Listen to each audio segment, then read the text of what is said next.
ইশরাক হোসেনকে ঢাকা দক্ষিণ সিটি মেয়রের দায়িত্ব বুঝিয়ে দেওয়ার দাবিতে নগর ভবনে তালা লাগিয়ে দেওয়া হয়েছে, বন্ধ করে দেওয়া হয়েছে মূল ফটক।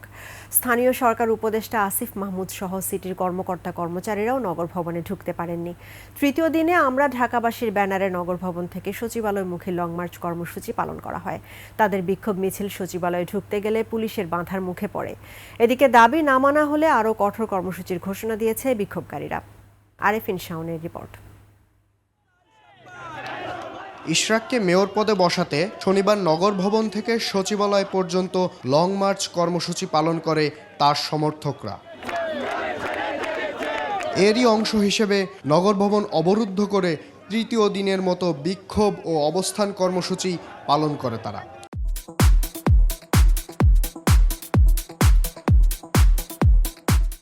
এই সময় প্রধান ফটক বন্ধ ছিল। নগর ভবনের বিভিন্ন কক্ষেও তালা দেওয়া হয়, ফলে ওই সময়ে নগর ভবনে কেউ ঢুকতে পারেননি। যতক্ষণ পর্যন্ত আমাদের ইশরাক হোসেনকে শপথ পাঠ না করাবে আমরা রাজপথে অবস্থান করব। যাব না, এখানেই থাকবো ইনশাআল্লাহ। গেজেট পাস হয়েছে, গেজেট পাস হওয়ার পরও কেন তাকে শপথ করতে দিচ্ছে না এবং এটা কেন ষড়যন্ত্র করে আটকে রাখছে, সেটার জন্য আমরা আসলে নামছি। শপথ হচ্ছে না কেন, এটার জন্য ঢাকাবাসী এই আজকের এই আন্দোলনকে বেগবান করার জন্য একত্রিত হয়েছে। সকাল 11টার দিকে নগর ভবনের সামনে থেকে সচিবালয়ের দিকে মিছিল নিয়ে রওনা হয় আন্দোলনকারীরা। তারা নগর ভবন থেকে গুলিস্তান হয়ে প্রেস ক্লাবের সামনে দিয়ে শিক্ষা ভবনের দিকে যায়। শিক্ষা ভবনের সামনে থেকে সচিবালয়ের দিকে যেতে চাইলে পুলিশ তাদের বাধা দেয়। পরে তারা বঙ্গবাজার হয়ে নগর ভবনের সামনে ফের অবস্থান নেয়।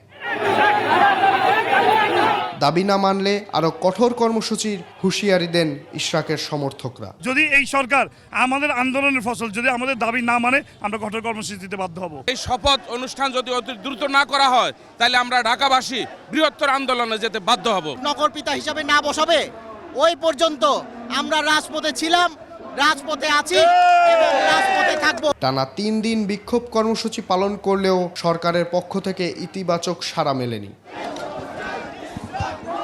আরেফিন শাওন, 21 টেলিভিশন, ঢাকা।